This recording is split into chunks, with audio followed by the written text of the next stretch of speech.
Hello बच्चों, आज हम समझते हैं स्वप्रेरण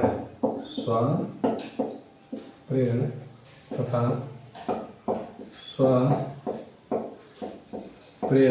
गुणांक क्या है। ठीक है, चलिए इसको अच्छे समझते हैं। देखिए भाई, जैसे कोई कुंडली है, क्या है कुंडली, और इस कुंडली में हम धारा प्रवाहित करते हैं। क्या प्रवाहित करते हैं? धारा। तो जब कुंडली में धारा प्रवाहित करते हैं तो इस कुंडली में क्या होता है, चुंबकीय क्षेत्र उत्पन्न हो जाता है। ध्यान समझिए, जब किसी कुंडली में हमने क्या प्रवाहित किया था, धारा, तो इस कुंडली में क्या उत्पन्न हो गया, चुंबकीय क्षेत्र हो गया। ठीक है, चुंबकीय क्षेत्र बन गया, विद्युत उत्पन्न हो गया। फिर क्या होगा, यदि हम धारा का मान, इस धारा का मान हम चेंज करते हैं, धारा का मान बढ़ाएं या कम करें, यानी धारा का मान हम परिवर्तन करेंगे, तो क्या होगा, इस चुंबकीय क्षेत्र में परिवर्तन होगा। यानी कहने का मतलब है, इसमें उत्पन्न हो जाएगा चुंबकीय फ्लक्स। क्या उत्पन्न हो जाएगा? चुंबकीय फ्लक्स उत्पन्न हो जाएगा। और जैसे चुंबकीय फ्लक्स उत्पन्न होगा तो इस कुंडली के भीतर एक विद्युत वाहक बल, एक वोल्टेज उत्पन्न होगा, विद्युत वाहक बल, जिससे इस कुंडली में एक अन्य धारा बहने लगेगी जो मुख्य धारा के विपरीत दिशा में। अगर धारा का मान बढ़ा रहे हैं तो मुख्य धारा के विपरीत दिशा में बहेगी। ठीक है, और एक मुख्य धारा के विपरीत दिशा में बहेगी, यानी एक धारा अन्य उत्पन्न हो जाएगी, जिससे हम धारा कहेंगे प्रेरित धारा। ध्यान समझिए अच्छे से, हमने क्या बताया, ये कुंडली है, कुंडली में क्या प्रवाहित किया था, धारा। जैसे कुंडली में हमने धारा प्रवाहित की तो चुंबकीय क्षेत्र उत्पन्न हुआ। फिर धारा का मान हमने क्या किया, परिवर्तन किया, और जैसे धारा का मान ने परिवर्तन किया तो चुंबकीय फ्लक्स उत्पन्न हो गया। और चुंबकीय फ्लक्स में जब परिवर्तन होगा तो क्या उत्पन्न होता है, विद्युत वाहक बल, और एक धारा उत्पन्न होगी, जिसे क्या कहते हैं, प्रेरित धारा। प्रेरित धारा, यदि धारा का मान बढ़ा रहे हैं तो ये जो प्रेरित धारा होगी वो इसके विपरीत दिशा में चलेगी। ठीक है, धारा का मान बढ़ाते हैं तो प्रेरित धारा जो होगी इसके क्या, मुख्य धारा के विपरीत दिशा में चलती है, और इस घटना को क्या कहते हैं, हम लोग स्वप्रेरण कहते हैं। क्या कहते हैं? स्वप्रेरण कहते हैं। समझ में आ गया? चलिए अब समझते हैं हम लोग स्वप्रेरण गुणांक क्या है। ठीक है, चलिए देखते हैं इसको। देखिए, मैंने इसे चित्र बना दिया है कि कैसे देखिए धारा जा रही है। ये धारा कौन सी होगी, मुख्य धारा। ये धारा कौन सी होगी, प्रेरित धारा। देखिए, हमने क्या बताया था, जैसे ही इस कुंडली के अंदर हम धारा प्रवाहित करते हैं, मुख्य धारा प्रवाहित करते हैं। ठीक है, मुख्य धारा प्रवाहित करते हैं तो चुंबकीय फ्लक्स में क्या होने लगा था, क्योंकि धारा प्रवाहित करने के बाद हमने इसमें परिवर्तन किया था धारा में के द्वारा। जैसे परिवर्तन किया था तो चुंबकीय फ्लक्स में क्या होता है, परिवर्तन। यानी जो चुंबकीय फ्लक्स में परिवर्तन होगा वो इस धारा के कारण हुआ है। तो चुंबकीय फ्लक्स में परिवर्तन समानुपाती होगा धारा के, क्योंकि फेरे एक तो है नहीं। अगर एक फेरा होते तो एक, दो फेरे होते, दो फाई तीन होता, तीन फाई होते, ऐसे। तो मान लेंगे कितने फेरे हैं, एन फेरे हैं, यानी एन फाई समानुपाती क्या हो जाएगा, आई।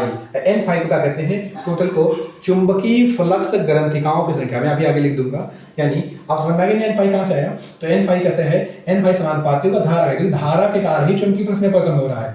अब देखिए, एन फाई समानुपाती जब हटाते हैं तो एक गुणांक आता है, यानी नियतांक आता है एल, और इस एल को क्या कहते हैं, स्वप्रेरण गुणांक। क्या कहते हैं, स्वप्रेरण गुणांक। यहाँ से अगर एल का मान निकालेंगे तो ऊपर हो जाएगा एन फाई, अपॉन में क्या आ जाएगा, आई। और यदि अगर लेंगे आई बराबर हम 1 एम्पियर, आई बराबर 1 एम्पियर, तो एल बराबर हो जाएगा एन फाई अपॉन 1, या एल बराबर क्या हो जाएगा, देखिए एन फाई। क्या हो जाएगा, एन फाई। तो आप परिभाषा क्या बोल सकते हैं कि किसी कुंडली का स्वप्रेरण गुणांक। देखिए, इसको क्या लिख सकते हैं, लिख देते हैं, मैं लिख देता हूं। देखिए, मैंने लिख दिया, किसी कुंडली का जो स्वप्रेरण गुणांक होगा वो चुंबकीय फ्लक्स ग्रंथिताओं की संख्या का क्या होता है, बराबर होता है यदि उस कुंडली में प्रवाहित धारा कितनी हो, 1 एम्पीयर हो। तो किसी भी कुंडली का स्वप्रेरण गुणांक चुंबकीय फ्लक्स ग्रंथिताओं की संख्या का क्या होता है, बराबर होता है यदि कुंडली में प्रवाहित धारा कितनी हो, 1 एम्पीयर हो। ठीक है, आगे देखते हैं। क्योंकि जैसे ही कुंडली में क्या हुआ था, चुंबकीय फ्लक्स में परिवर्तन हुआ था, तो उसके बाद कुंडली में क्या उत्पन्न होगा, बताइए, विद्युत वाहक बल। यानी उत्पन्न विद्युत वाहक बल यदि क्या हो, ई हो। तो ई बराबर हम लोगों ने फैराडे के प्रथम नियम से पढ़ा है कि ई बराबर क्या होता है, देखिए एन डेल्टा फाई अपॉन क्या होता है, डेल्टा टी, और यहाँ पे क्या लगा होता है, माइनस। ये होता है फार्मूला। क्योंकि देखिए, ध्यान से देखिए, चुंबकीय फ्लक्स में परिवर्तन हुआ, चुंबकीय फ्लक्स में परिवर्तन होगा तो क्या होगा, धारा प्रवाहित किया था तो चुंबकीय फ्लक्स में परिवर्तन हुआ, और चुंबकीय फ्लक्स में परिवर्तन हुआ तो क्या होगा, विद्युत वाहक बल। आगे कहाँ करेंगे, ई, ये माइनस, हम करेंगे इस डेल्टा को ऐसे कर लेते हैं, बाहर कर लेंगे तो एन के साथ क्या आ जाएगा, देखिए फाई अपॉन में लिखा है डेल्टा टी, ये बराबर माइनस डेल्टा एन फाई। देखिए एन फाई का मान कितना है, देखिए एल आई। यहाँ क्या लिख सकते हैं, एल आई अपॉन में डेल्टा टी हो गया, ई बराबर ये माइनस, ये देखो एल को फिर से बाहर कर लेंगे तो डेल्टा के साथ आई हो गया, और डेल्टा क्या हो गया, टी हो गया। इसको आगे और कर लेते हैं। अगर यहाँ से ई का मान निकालेंगे, ई गुणे क्या हो जाएगा देखिए, ई गुणे हो जाएगा डेल्टा टी माइनस एल गुणे क्या हो जाएगा देखिए डेल्टा ई। यदि यहाँ से एल निकालेंगे तो ई गुणे डी टी हो जाएगा, अपॉन में क्या आएगा डी आई, यहाँ का लगेगा माइनस, और लिख सकते हैं माइनस ई, यहाँ नीचे लिखा था डी आई डेल्टा आई, और ये वाला भी बटन ला सकते हैं डेल्टा आई बटे डेल्टा टी, क्योंकि अगर ये चाहेगा तो फिर से कहाँ आएगा ऊपर आएगा। फिर यदि कर लेंगे डेल्टा आई बटे डेल्टा टी को मान लेंगे 1, आगे कहा जाएगा एम्पियर प्रति सेकेंड, तब एल निकालेंगे तो ये माइनस ई बटे या एल बराबर क्या हो जाएगा माइनस का ई। यानी अब एक नई परिभाषा बनेगी स्वप्रेरण गुणांक की, क्या बन जाएगी देखिए कि किसी कुंडली का स्वप्रेरण गुणांक कुंडली के संख्यात्मक विद्युत वाहक बल के संख्यात्मक मान के बराबर होता है यदि कंडीशन क्या है, यदि कुंडली में प्रवाहित धारा इसमें कहता है 1 एम्पीयर में धारा परिवर्तन की दर, कुंडली में धारा परिवर्तन की दर कितनी हो 1 एम्पीयर पर सेकंड हो या एकांक हो।